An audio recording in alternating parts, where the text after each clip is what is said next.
ሰላም የቻናላችን ተከታታዮች እንደምን አላችሁ? ዛሬ ቦሌ አጠቃላይ ሁለተኛ ደረጃ ትምህርት ቤት ፊት ለፊት ተገኝቻለሁ። በሱ ደግሞ እንድገኝ ጥልቅ ምክንያት የሆነኝ ዲማ ሆፕሊሲቲ በቦሌ መድኃኔዓለም ወይም ደግሞ ከትምህርት ቤቱ ፊት ለፊት እያስገነባ ያለው እጅግ በጣም ቅንጡና ለግዘሪ አፓርትመንት አለ። ስለሱ መረጃ ልሰጣችሁ ነው ማለት ነው። ፊት ለፊታችሁ ምን ታገኛላችሁ መሰላችሁ? ቦሌ አደይ አበባ ስቴዲየም ወይም ደግሞ ከ60 ሺህ እስከ 70 ሺህ ተመልካቾችን የሚይዘው አደይ አበባ ስቴዲየም ነው የሚሆነው። የመጀመሪያ ቪዋችሁ አፓርትመንት በትገዙ ማለት ነው።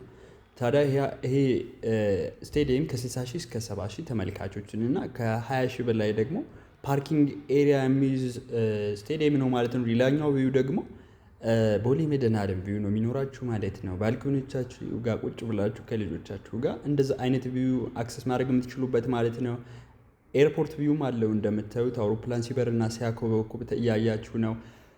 ይሄ አፓርትመንት ታዲያ እነዚህን ሁሉ ተመረጡ ከቪዎቹ ተከበው ዲማ ሆፕሊሲቲ ከባለ 1 መኝታ እስከ ባለ 4 መኝታ እየሸጠ ነው የሚገኘው ከቦሌ መድኃኔዓለም ፊት ለፊት ማለት ነው። ወይም ደግሞ ሃይ ስኩል ፊት ለፊት። እነዚህ የምታያቸው ከግራውንድ እስከ 6ኛ የንግድ ሱቆች ናቸው። ከካሬ ጀምራችሁ እስከፈለጋችሁት የካሬ አማራጭ የንግድ ሱቆቹን አክሰስ ማድረግ ትችላላችሁ። በአራት ወር ውስጥ የምናስረክባቸው የንግድ ሱቆች ናቸው የሚሆኑት ማለት ነው።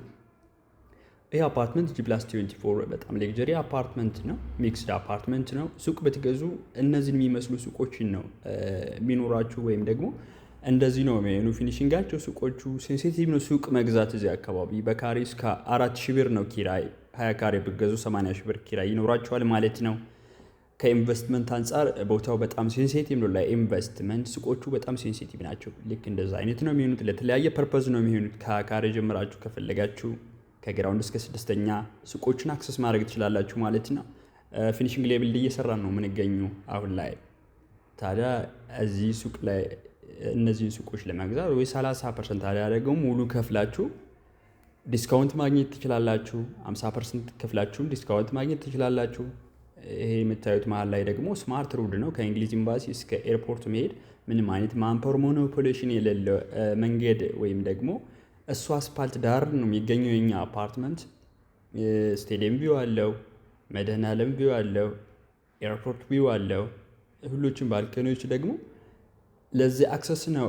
ይህን አክሰስ ለማግኘት ነው የተሰሩት ማለት ነው። ይሄ አፓርትመንት ታዲያ ከቦሌ ሃይ ስኩል ፊት ለፊት ነው የሚገኘው። ምናልባት ቦሌ ሃይ ስኩል የተማራችሁበት ታውቁታላችሁ።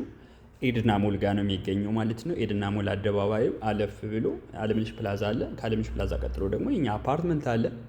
መኖሪያ ቤት ደግሞ ከባለ 1 መኝታ እስከ ባለ 4 መኝታ ነው እየሸጥን ያለ ነው። በጣም የሚያማምሩ ቪው ያላቸውን አፓርትመንቶች ማለት ነው። በ25% ቅድመ ክፍያ አለያ ደግሞ ሙሉ ስትከፍሉ እስከ 20% ቅናሽ አድርገን ነው እየሸጥን ያለ ነው። አሁን አፓርትመንቶቹ ጋር ባለ 1 መኝታ 75 ካሬ፣ 92 ካሬ፣ ባለ 2 121፣ 132 ካሬ፣ ባለ 3 ደግሞ 170፣ 171፣ 161 ካሬዎች አሉ። ባለ 4 217 ካሬዎች አሉ። እነዚህ የምታያቸው ማለት ነው።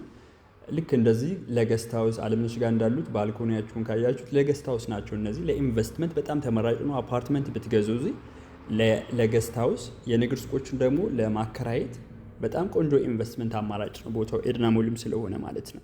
ስለዚህ ለንግድ ሱቅ ወይም ደግሞ ለመኖሪያ ቤት ያወጣችሁትን ገንዘብ በአጭር ጊዜ ውስጥ ይመልስላችኋል ማለት ነው። ሱቆቻችሁም ቶሎ ቶሎ ነው የሚከራዩት።